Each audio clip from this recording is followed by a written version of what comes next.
I'm over here now.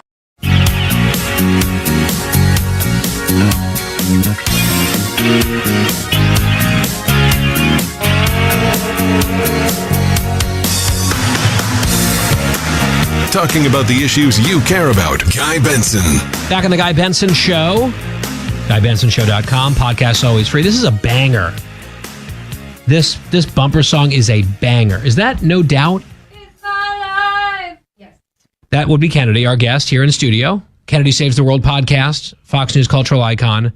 So if you're listening on the podcast, you don't hear the live bumper music, which is why it's a benefit to listen live, frankly, on our great affiliates or on the stream, etc., because we have, I think, superb, curated bumper songs. And that one was a remake, right? Yes. It was not an original, no doubt, but that particular version that we just heard. It's either General Public or English Beat. They're interchangeable in my mind. I don't know what those are. Are those other bands? Yes. Oh, okay. But I know of No Doubt, and I got that one correct. Was that Gwen Stefani? Yeah, okay. All right. So I got off on a tangent. Welcome back, everyone. Kennedy is in studio with us here. Kennedy, great to see you. Welcome. Guy, thank you for having me on this wonderful Friday. What a day. It is a wonderful Friday. So you have a big birthday in your household today. Yes. And it involves it's a pretty big birthday, I would say, for your daughter. How is it as a parent to be planning like a teenage daughter's birthday extravaganza? It's actually really fun. So she is an old soul. Yes. So she's a reader.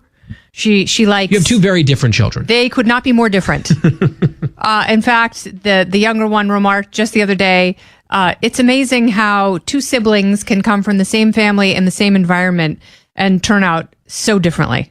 That is very self-aware. Yes. Did this occur to her sister, or is just like she recognized it, or she's just like too busy dealing with her life? She recognizes it. Yeah. But she's, her older sister was the one who stopped us in CVS and turned around, stopped in her tracks and turned around very dramatically and looked at her sister and I and said, I am the only reason anyone in this family is cool.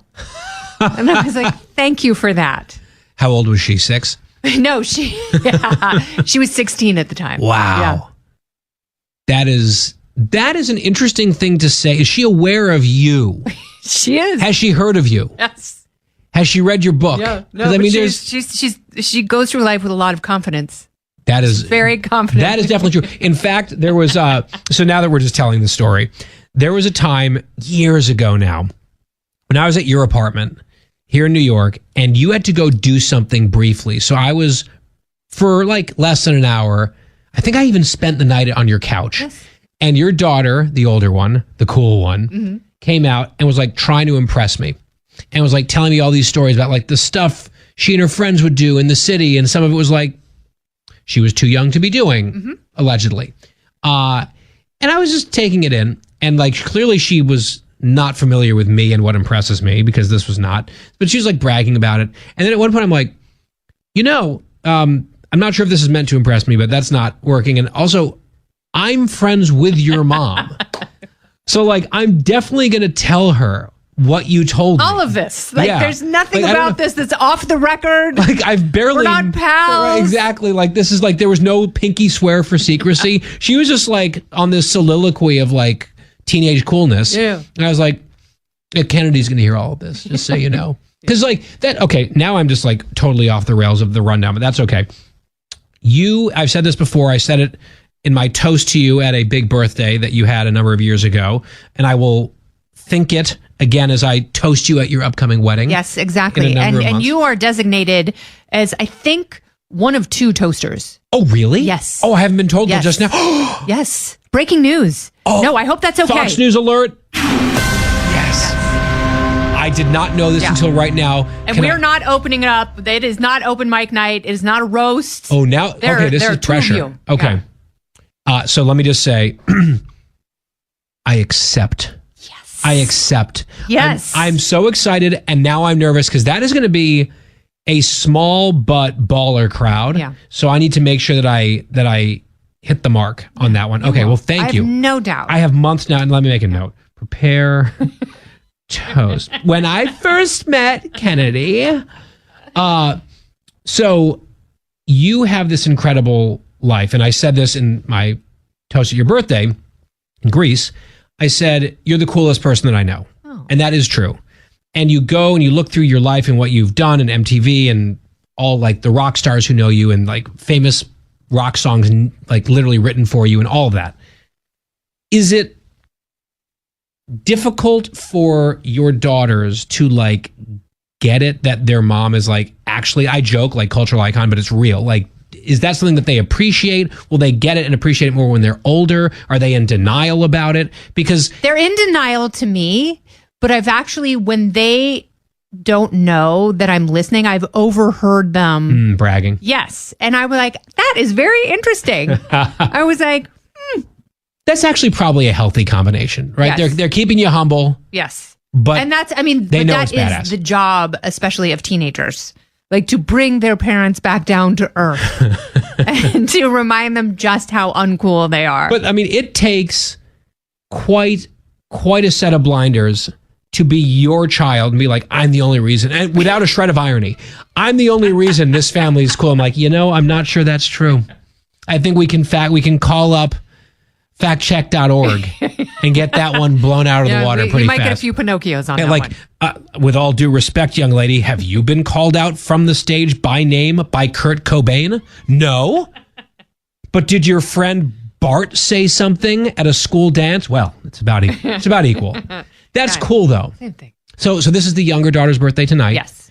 And in terms of the planning, she's the old soul. So like, what does an old soul teenage daughter want for her birthday? Of course, it's like, do you want to party? And she's not a big group kind of person. Okay. So she opted for her favorite foods at home. Her dad and his girlfriend are coming over. So it's my sexy teenage fiance, my baby daddy, his girlfriend, who's lovely.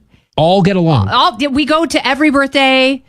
We Not always awkward. have Christmas Eve. Yes. And we go to dance recitals. And we How always did you have. pull that off? How did you pull that off? Because when we separated, we made a pact, first to each other and then with our children, that no matter what happened, we would always be a family and we would always do family stuff together. And we agreed that whatever issues we had, we would discuss them outside of our children. And when we got back together, we would do so amicably as a family unit. And you've all kept to it. Yes.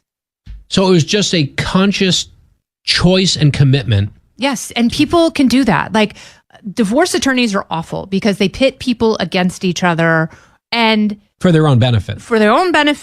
They draw things out. They make things emotional and complicated.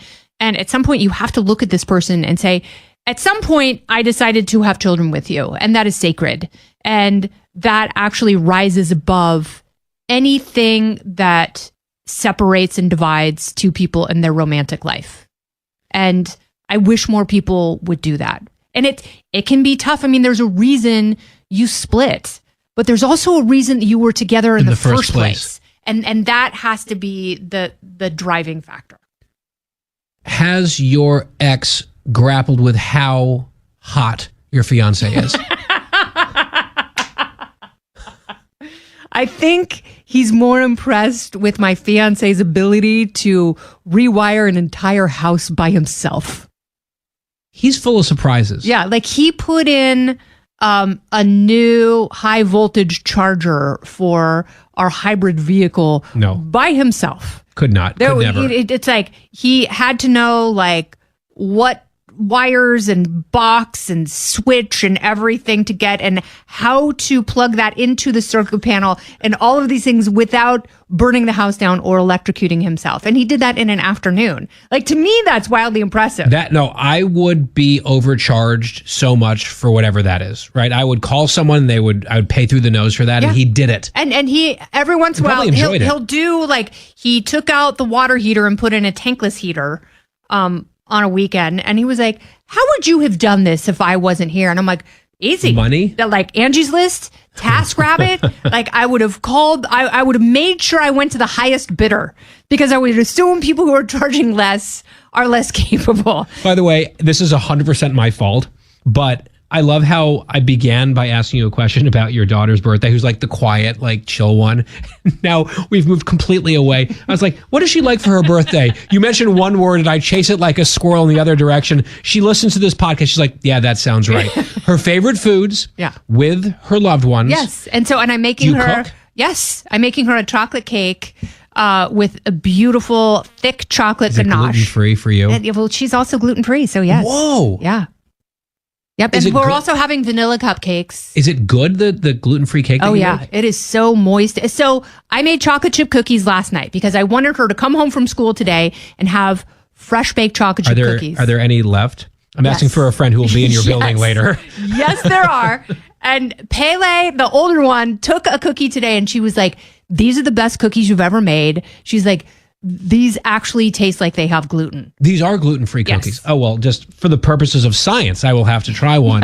Yes, I don't want one, obviously, but I think I must. They've got extra dark, tiny chocolate chips and big white chocolate chips. Oh. And brown sugar and browned butter. I've really worked on this recipe over the years. So what's the gluten thing that, like the replacement? It's brown rice flour. And then a little bit of baking soda, a little bit of salt. It's a very simple recipe. And then it's a half a cup of brown sugar, a quarter cup of cane sugar, and then vanilla, 1 egg. And, you basically just blend everything, fold in the chocolate chips. You have to brown the butter. So that means you melt butter and you have to let it in on a lower heat, let it get nutty and brown, completely cool it. And then you have to make the cookie dough and you have to refrigerate it. You have to refrigerate it for at least an hour in order for everything to hold together. Okay. But then the binding. Everything mingles and then you bake them for 9 minutes at 350 and they are fantastic. I cannot invite myself to have one of these cookies, so I need you to invite me out loud. Guy, in order to get your head in the right space for wedding toasting, will you please enjoy a homemade white and dark chocolate chip cookie? Once again, I accept. This is amazing what's happening here on the... And by the way, what's nice about I would imagine, we'll see, to be determined, a gluten-free cookie that you have baked yourself is you can indeed confirm that it is in fact gluten-free, unlike certain pizzas. Oh, my gosh. Yes. Poisoned pizza. Oh, that was a bad night.